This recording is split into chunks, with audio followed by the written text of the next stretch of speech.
If you're earning more money than ever, but feel more broke than 5 years ago, something is very wrong. Something is happening beneath the surface of the economy, something most people never see. And once you understand it, everything suddenly makes sense. Today, I'm going to explain simply and clearly why you're working harder but affording less. No politics, no opinions, just how the system actually works. Let's start with something familiar. Groceries cost more, rent costs more, insurance costs more, utilities cost more. Yet paychecks don't feel bigger, even when the numbers technically are. You might be earning more money than you did 5 years ago, but your lifestyle feels tighter, your savings feel weaker, and your future feels further away. That disconnect isn't in your head. It's math. Here's a real example. In 2019, the median household income in the United States was around $68,000. By 2024, it had risen to about $80,000. That's an increase of roughly $12,000, or about 17%.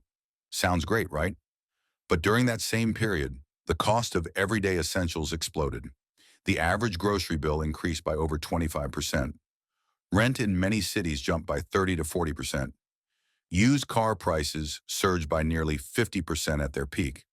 So while your income went up by 17%, your expenses went up by much more. That's the gap. That's why you feel stuck. And to understand why this keeps happening, we need to talk about inflation, but not the way it's usually explained. Inflation simply means prices rise over time. But here's the key detail most people miss. Prices don't rise evenly, and wages don't keep up. Let's say your salary increases by 3% in a year. That sounds good. But if food rises by 6%, rent rises by 8%, and healthcare rises by 10%, you didn't get a raise. You took a pay cut. This is why people feel stuck.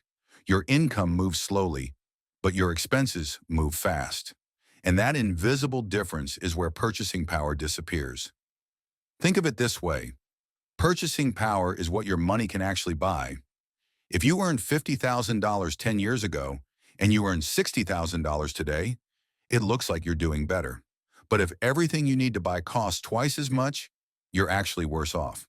The official inflation rate often understates what real people experience because it averages everything together. It includes items that barely rise in price like electronics, alongside essentials like housing and food that skyrocket. So when the government says inflation is 3%, your personal inflation, the one you actually live with, might be 7 or 8%. And here's the painful truth.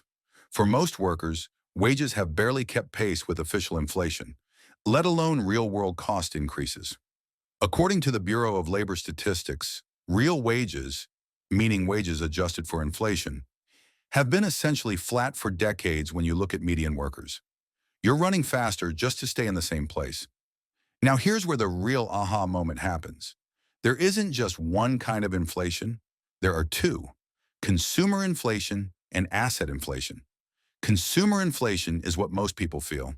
Food, gas, rent, utilities. These are the prices that hit your wallet every single day. Asset inflation is what most people miss. Homes, stocks, real estate, businesses. These are investments, things that generate wealth over time. Here's the problem. Assets inflate faster than wages. In 1980, it took about 3 years of income to buy a home. Today it takes 5, and in many cities 7 or more. Today the median home price is over $400,000. The median household income is around $80,000.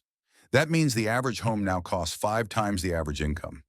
The math has completely changed. Homes are inflating much faster than wages. And this isn't just about houses. Stock prices have soared.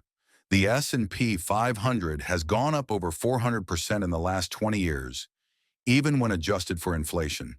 If you owned stocks during that time, your wealth exploded. If you didn't, you missed out.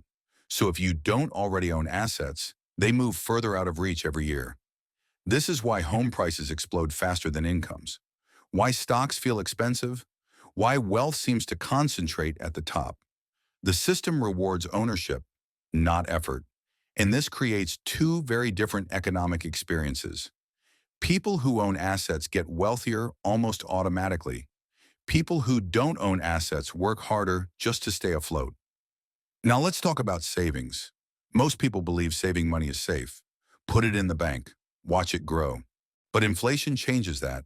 If inflation is 5% and your savings earn 1%, you are losing 4% every year. Quietly. Nothing looks wrong. The number doesn't go down, but the value does. Your money buys less over time. Let's make this concrete. Imagine you saved $10,000 in 2020. You put it in a typical savings account earning about 0.5% interest. By 2024, with interest, you'd have around $10,200. But inflation during that period averaged around 4 to 5% per year. That means the purchasing power of your money dropped by roughly 20%. So your $10,200 today buys what $8,000 would have bought in 2020. You saved money, but you lost wealth. This is why people who do everything right still fall behind. The system slowly taxes inactivity without ever calling it a tax. Meanwhile, people who put their money into assets like real estate or stocks saw their wealth grow significantly during that same period. Not because they worked harder, but because they were positioned differently. So what do people do when they feel squeezed? They work more hours, take side hustles, push harder, cut expenses, skip vacations, delay buying a home, put off having kids. But effort alone can't outrun a system problem. You can work harder inside the same structure and still fall behind. Because the issue isn't effort, it's exposure. Exposure to inflation versus exposure to assets. Let me explain with a comparison. Person A earns $60,000 a year working a full-time job. They save diligently and keep their money in a bank account. Over 10 years, they work hard, get small raises, and their income grows to $70,000. Person B also earns $60,000 a year, but early on they buy a modest home or invest in index funds. Over 10 years, they also get raises to $70,000, but their home appreciates by 50%. In their investments double. Both worked equally hard.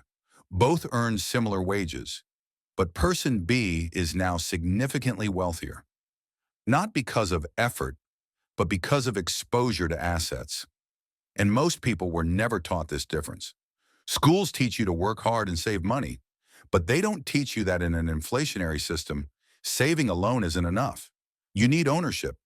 This is why so many people feel frustrated, tired, and confused. They aren't lazy. They aren't bad with money. They're playing a game without knowing the rules. Once you understand how inflation, wages, assets, and savings interact, the confusion disappears. The pressure makes sense. The frustration makes sense. And most importantly, you realize you're not broken. The system is simply designed this way. It's designed to favor those who own capital over those who only sell their labor. It's not a conspiracy. It's just how modern economies function in an environment where money supply expands, credit is abundant, and asset prices are pushed higher. The good news is that once you see this clearly, you can start making different decisions. You can start thinking about how to gain exposure to assets, even in small ways. You can prioritize ownership over consumption. You can stop blaming yourself for systemic forces beyond your control. Understanding this is the first step, because once you see what's actually happening, you can start making decisions that protect your time, your income, and your future. This isn't about fear, it's about clarity. And clarity changes everything. The people who thrive in this system aren't necessarily smarter or harder working. They're just positioned differently. And once you understand this, you start noticing it everywhere. In housing, in investing, even in everyday decisions. Thanks for watching. If this helped you see things more clearly, let me know in the comments. And if you want more breakdowns like this, subscribe so you don't miss the next one.